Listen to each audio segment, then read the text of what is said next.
Assalamualaikum and good morning to my panel.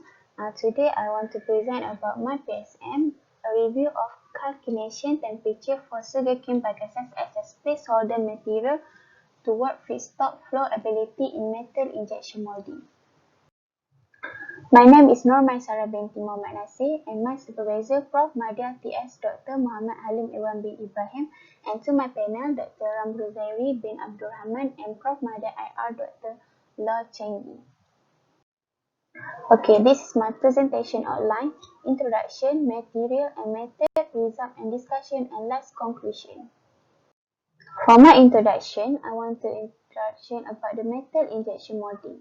Metal injection molding is a process is to make a small and complex part in the large production with a high value. And then MIM is a talent skill when the making work which are unstable mechanical properties such as strength, hardness, and many other attributes. This is a process of metal injection molding, MIM. The first is a compound, second mold, and third debind, and last a centering. For this my project, I just done at the green part. Problem statement. Problem statement, this is a limited disposal area and the high cost of the incineration. As for example, an ACI, KACI is friendly but not sentimental. And then this is not a green material present of a toxic element, and this is a residual CI that contribute to the metal component corrosion. And last, instead of using green contents as it a content ingredient of non-toxic. And for my objective of the study, the first, I want to the characteristic the SCBA 600 temperature, SCBA 700 temperature, and SCBA 800 temperature using the methodology and element-based chemical bonding, particle size, via SEM, SRD, FTRN, and particle size analysis. And the second, to study the flow ability of SCBA as a MIM feedstock via radiology test. And the last, the free defect of green porous component is delivering using MIM. This is my literature review. This is a review this table of MIM powder and binder. Method ini pernah dibuat dan pada tahun 2017 dia memilih SCBA powder and binder dia memilih HDPE and copper, dan metode yang digunakan adalah injection molding.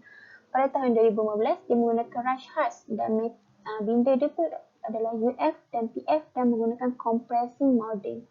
And pada tahun 2012 dia menggunakan conhard dan binder adalah polyethylene dan dia menggunakan matte solvents. And next, for the material and method, we use the powder of the stainless steel and the powder of sugarcane bagasse. This is a main element. And then for the binder, pengikat dia kita menggunakan HDPE iaitu high density polyethylene dan menggunakan pump centering. Keempat-empat ini kita akan membuat proses mixing, dan sebelum kita melakukan MIM iaitu metal injection molding, kita akan menggunakan rheology test. This is a result and discussion. For the first objective kita adalah characteristic the SCBA menggunakan FTIR, PSA, SEM dan XRD. First method kita menggunakan FTIR. FTIR ni has been considered to be the one of the most effective technique to study and understand the chemical and surface chemistry in various type of membranes. Ini adalah satu kaedah yang kita dapat mengenal pasti kewujudan kumpulan chemical di dalam SCBA. This is a PSA, itu particle size analysis, which determine the size range and the average or the mean size of particle in the powder. Calcination also get the alter some of the powder physical properties which can affect the reactivity. and this is stable to outcome of calculation temperature on the core physical properties of CBA.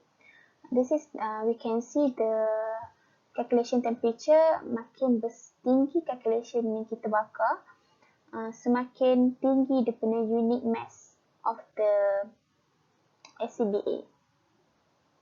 And then the increase of calculation temperature tend to decrease the density of the powder due to organic matter and the remove of the water. Then as a result of the combination and integrate the grain size tend to the increase.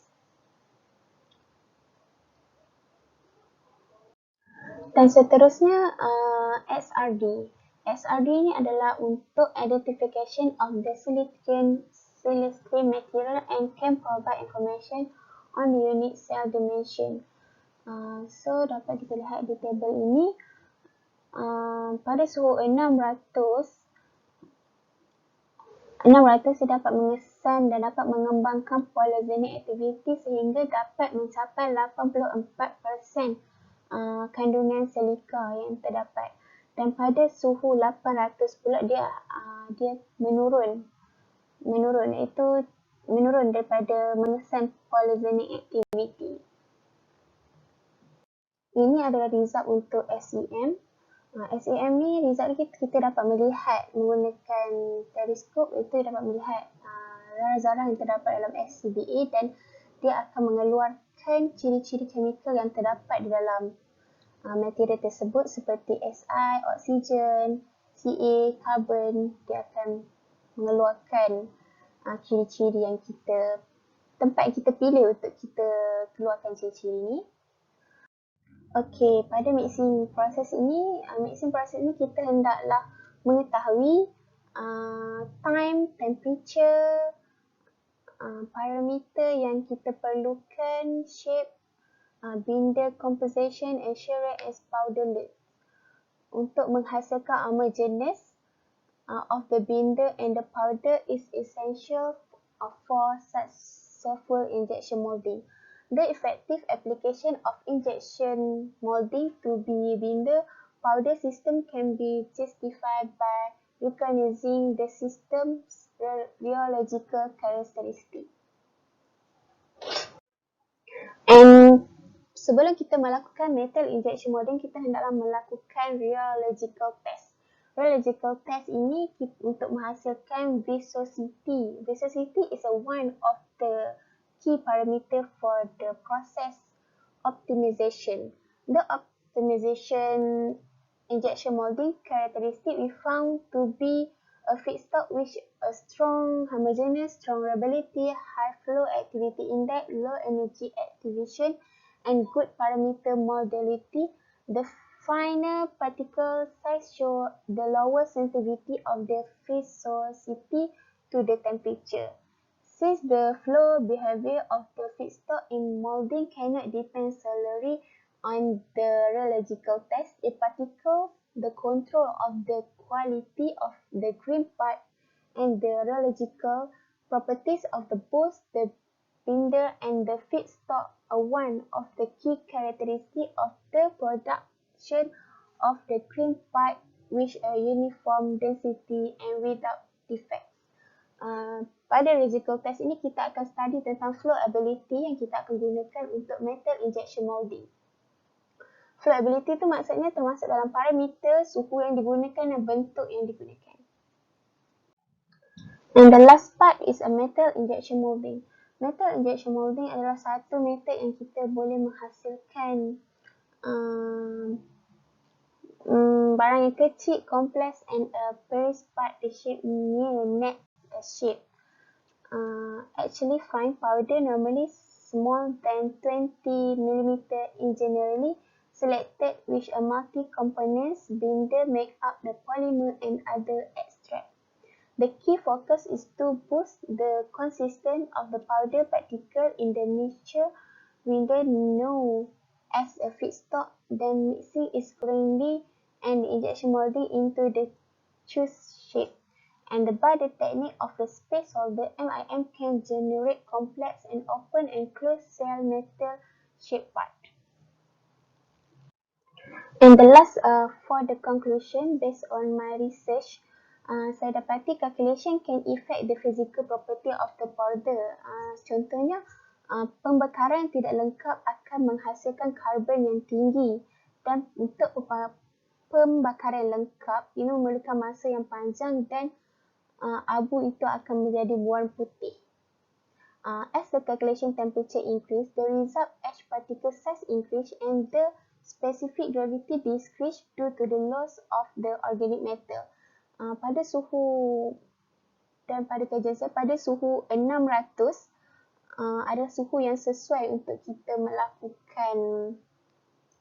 menggunakannya, kerana pada suhu 600 dia dapat mengesan polygenic activity dan dapat mengesan kandungan silika yang tinggi di dalam material tersebut.